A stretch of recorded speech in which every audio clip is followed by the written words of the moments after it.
This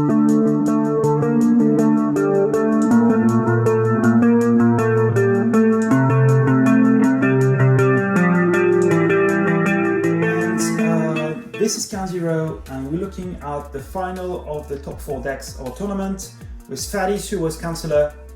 Once again Untamed, once again Lego, Star Alliance, a lot of the houses that prevailed, and maybe not the strongest houses in the set. I believe they are quite strong though, but the ones at least that fit my playstyle. And we're going to start right away with Logos and 2x Science. Play for the remainder of the turn. After you play another action card, gain 1 Ember. This would work very well if I had a lot of actions. Unfortunately, I only got a Eureka, which is an alpha, so it won't work with it. And I've got a Forgive or Forget. Play, choose one, archive 2 cards of different types from your discard pile, or purge up to 2 cards from each discard pile. So it doesn't work very well in that set. I would not make a lot of Embers with this card. They're pretty much dead in my set. I've got a Tall Mage. Play, give Tall Mage Steel Heart a +1 power counter for each card you have played this turn, including this one. So it starts with 3, we'll go to 4, 5, and beyond. Pice Weaven, Reap, if the tide is high, draw 3 cards. This is an excellent accelerator. I've got actually another one, 2 Pice Weaven. I've got an Armor Drone, 1 Fight, Steal 1, and 3 armor. So it doesn't have skirmish, but against weak creatures you can still get a bit of steal, and it's quite difficult to get rid of it, so pretty interesting card. Fill out the Researcher. We've got Hide and Vellum, and a Zenzi. Zenzi, which is my favorite leader, so very happy with that, with having that one. Then moving into Star Alliance, Unity or Discord. Play, choose one, use a friendly non-Star Alliance creature, or return up to 2 friendly creatures and each upgrade attached to them to their owner's hand. So, very interesting, because this is a little bit the theme of that Star Alliance, which is house cheat, and we'll come back to that. Moving into the upgrades, Embervac, play, raise the tide. This creature gains at the start of your turn. If the tide is high, capture 2. Great Ember control. Universal Translator. This creature gains 5 trip. Use a friendly non-Star Alliance creature. Science Officer Quincan. Shield you later. Strength 3, Armor 2. Shield you later may be played as an upgrade instead of a creature. With the text, this creature gets +2 armor. 2x Diplomat Agung. 5-player Reap.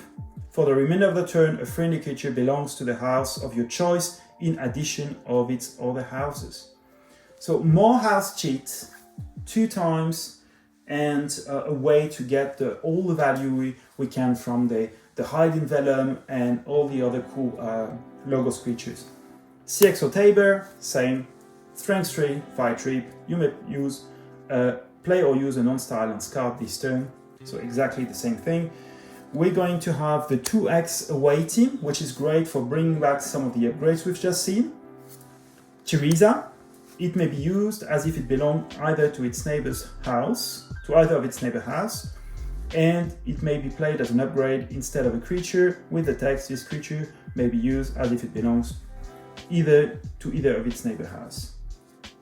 So another way to use some of the creatures on the board while calling another house. And then we've got a Colonist Chapman, Taunt. Each of Colonist Chapman non-Star Alliance neighbor gains Reap, gain 1 Ember. And it's going to be very interesting because Teresa allows you to play, to use a creature next to Colonist, but without considering the creature next to Colonist as a Star Alliance creature. So it works very, very nicely together, and you can Reap for 2 Ember. Love that effect. Then moving into Untamed, Growth Surge, we know that one. Beach Day. Return a creature to its owner's hand. If the tide is high, gain 1 Ember.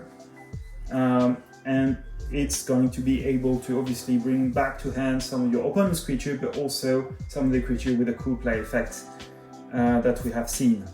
Word of Returning. Play, deal 1 to each enemy creature for each Ember on it. Move each Ember from those creatures to your pool This is really good with the amount of capture that there is in this set, or Exalt.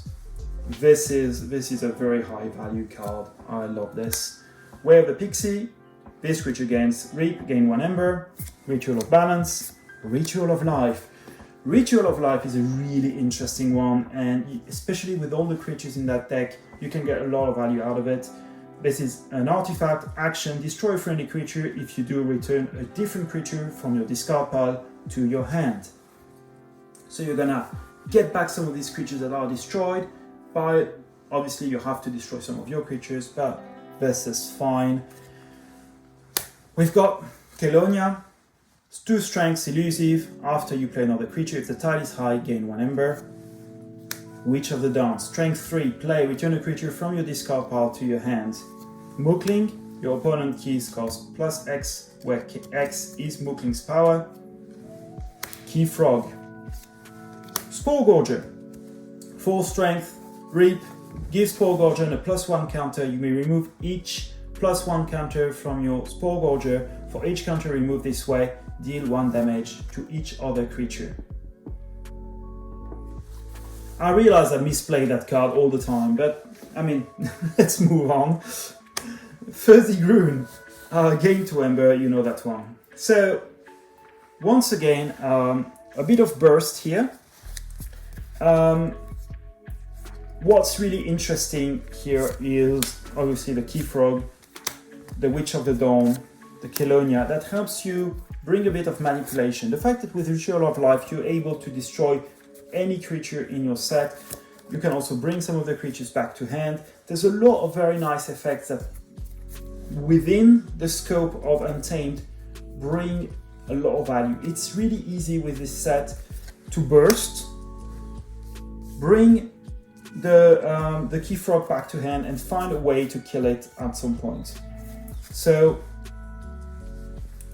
a lot of very interesting effects.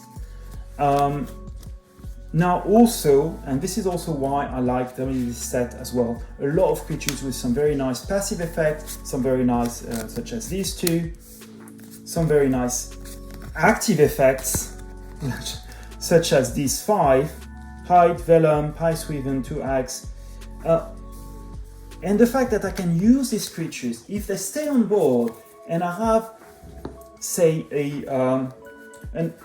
a turn with Star Alliance, being able to use some of the creatures as if they were Star Alliance, because they're next to a Star Alliance creature, to use them with Diplomats, it brings a lot of speed in the deck, and unless your opponent is ready to commit every turn to destroying all the creatures, it's going to be difficult for them to limit the burst.